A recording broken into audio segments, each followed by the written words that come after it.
Hindi ka kayang tiisin ng isang lalaki kapag ganito ka. Mga kamamay, sa video na to, share ko sa inyo at sasabihin sa inyo yung mga katangian ng isang babae na hindi kayang tiisin ng isang lalaki kapag taglay niya itong mga bagay at tips na sasabihin ko. Kaya mga kamamay, kung gusto mong matuto, kung gusto mong makontrol ang isang lalaki, sundin mo ang mga tips, ang mga bagay na isi-share ko sa inyo ngayong araw na to.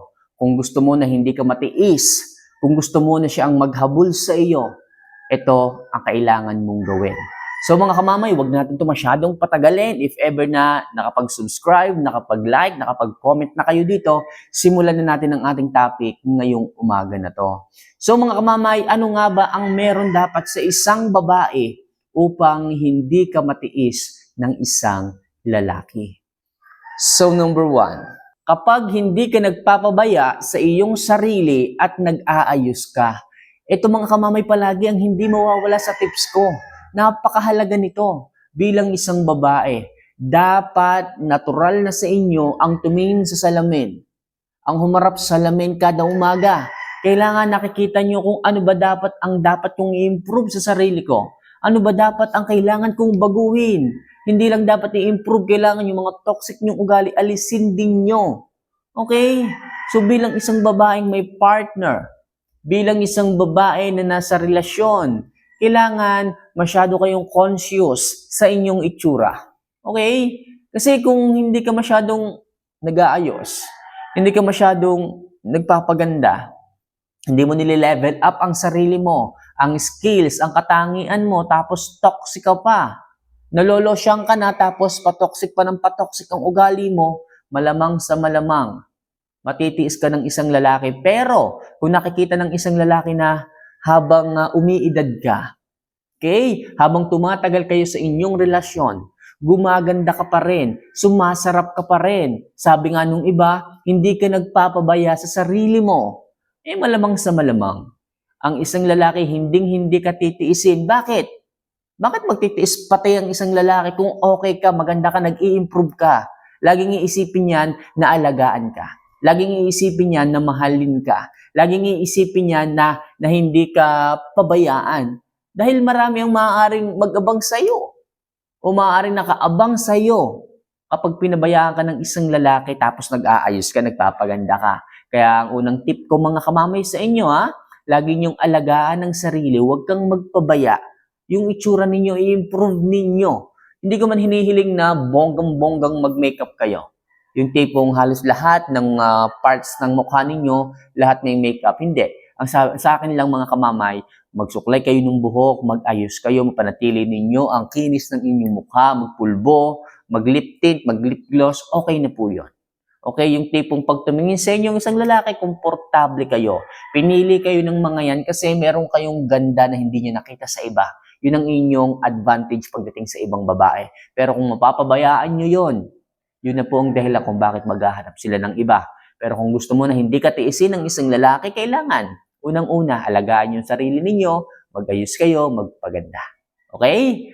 So next, kapag kinaya mong manahimik at lumayo kapag sumusobra na siya, ito mga kamamay, kalimitan hindi to kaya ng ibang mga babae. Okay, mga girls, dahil sobrang pagmamahal ninyo, kahit sinasaktan na kayo, kahit pinagsiselos, pinagtataksilan, hindi nyo magawang lumayo. Hindi nyo magawang mag-no contact rule sa isang lalaki. Dahil hindi nyo kayang maiwan siya, pero kaya naman nilang saktan kayo. Mga girls, mahalin nyo naman ang sarili ninyo. Okay, mas lalo kayong tinitiis ng mga yan. Kung nakikita ng mga yan na okay lang sa inyo na hinahayaan nyo silang mambabae, magloko, okay, hinahayaan nyo silang magtaksil sa inyo, lalo kayong lolokohin, lalo kayong titiisin, lalo kayong pahihirapan, lalo kayong pagkakaita ng pagmamahal ng mga yan at hindi nila marirealize yung pagmamahal nila sa inyo kapag kaganyan. Tatandaan nyo, ang isang bagay hindi po nila nakikita hanggat ito ay nandyan pa. Lagi nilang marirealize ang isang bagay kapag ka ito ay wala na. Nakikita nila ang halaga nito kapag ka ito ay wala na.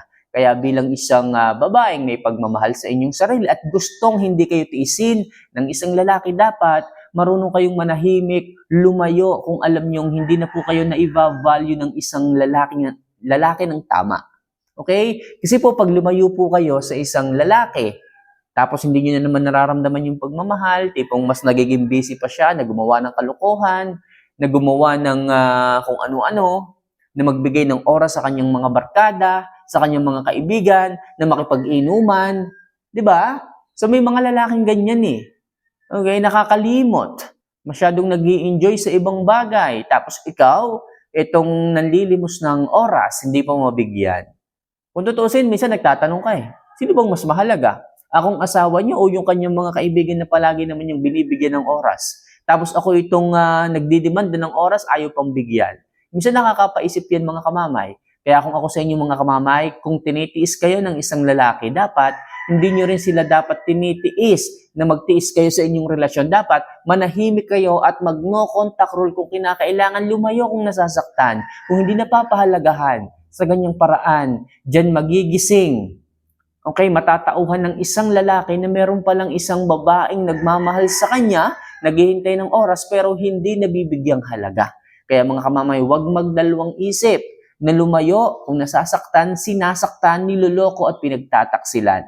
Diyan magigising at diyan hindi makakatiis ang isang lalaki kapag nakita niya, naramdaman niya na wala ng isang ikaw na naghahabol pa sa kanya. So next, kapag hindi mo na siya minamahal ng sobra at hinahabol. Yes, mga kamamay, lagi niyong tatandaan, sa pag-ibig, hindi naman po kailangan masyadong marami ang pagmamahal. Hindi mahalaga na dapat ikaw yung naghahabol. Tingnan ninyo, sa isang relasyon, kung sino ang hindi naghahabol, siya yung mas pinapahalagahan. Kung sino yung walang medyong pakialam sa isang relasyon, siya yung hinahabol, siya yung gustong manatili. Pero baliktad, di ba? Kung sino yung mas nagmamahal, siya yung nasasaktan. Kaya kung gusto nyo na hindi kayo tiisin ng isang lalaki, kailangan ipakita nyo po na limited yung pagmamahal ninyo. Hindi sobra. Yung tipong kapag hindi kayo napahalagahan, mawawala kayo. Kapag hindi kayo na-value, lumalayo kayo. Iparamdam ninyo yan. Subukan po ninyo. Kapag kayo ay hindi pinahalagahan, hindi kayo binigyan ng oras, ipakita nyo po na unti-unti rin kayong nawawala. Unti-unti rin kayong lumalayo. Tingnan natin.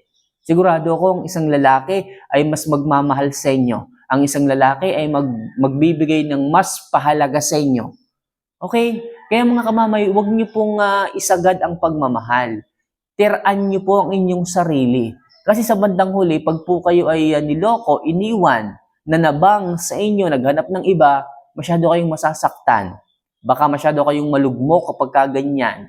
Kaya please, kung hindi po kayo maghahabol sa mga yan, halimbawa sinaktan kayo, hindi kayo naghabol, pinabayaan nyo. Okay? Nagtaksil, nagloko, pinabayaan ninyo.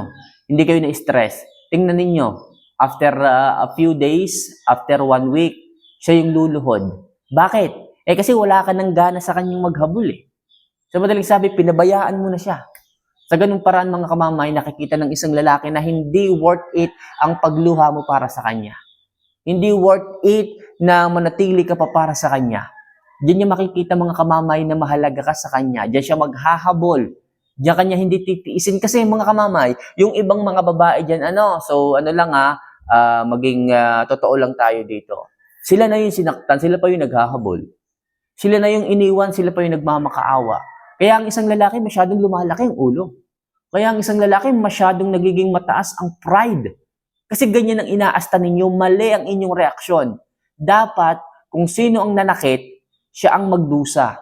Kung sino ang nanloko, siya ang magtiis.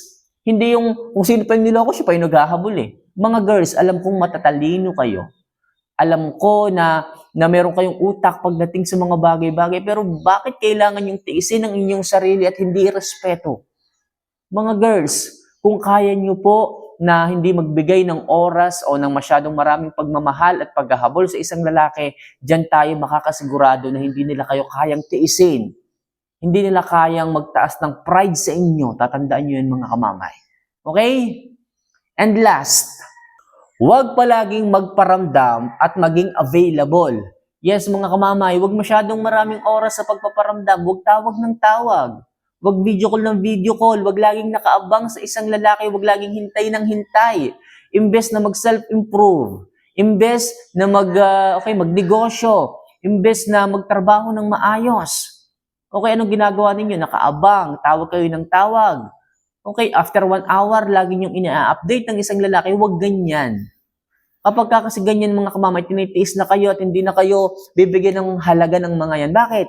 Iniisip ng mga lalaki na nandyan lang naman kayo para sa kanila eh. Anytime, maghahabol ka sa kanya dahil ang dami mong oras, lagi kang available, nananawa yung mga yan, nasusura, nananabang. Okay, pag nakita ng isang lalaki, nandiyan ka lang naman eh. Lagi kang paramdam ng paramdam. Yung sabik nawawala. Okay, yung excitement nawawala. Di ba? Kasi masyado kang maraming oras. Bigyan nyo naman ng excitement yung lalaki, hayaan yung mamiss kayo. Para yung pag-ibig, yung nararamdaman, hindi mawala. Kahit ako mga kamamay, kapag maraming oras sa akin ng isang babae, nananabang ako. Kahit ako na lang, pagbasehan yung mga kamamay, pag maraming oras sa akin ng isang babae, nananabang ako. Nauumay. Pero kung tama lang, sakto lang, pero wag naman sobrang lalayo kayo. Okay, baka isipin ng isang lalaki, wala nang pagmamahal. Yung tama lang, sakto lang. Magparamdam sa umaga, sabihin mo kung ano yung gagawin mo, tapos, malinaw sa isang lalaki. Magpamiss kayo. Makakatulong yung mga kamamay upang hindi kayo matiis ng mga yan. Tingnan ninyo. Pag hindi kayo masyado nagpaparamdam, siya yung magpaparamdam. At pag nagparamdam palagi yung isang lalaki, ibig sabihin siya na yung maghahabol at naghahabol. Sa ganung paraan, sa ganung state mga kamamay, mas tumataas ang pagmamahal ng lalaki sa inyo at control ninyong manibela ng inyong relasyon. So, yun lang muna sa ngayon mga kamamay, ang ilang mga bagay na dapat nyong i-apply sa inyong relasyon upang hindi kayo matiis ng isang lalaki. Subok at sigurado makakatulong yan sa inyong mga relasyon. For more video and love advice na kagaya nito mga kamamay, huwag niyo sanang kalimutan na mag-subscribe, mag-like, at syempre mag-comment na rin sa ibaba. So, paano mga kamamay? Mahal ko po kayo ha. See you for our next vlog. Paalam.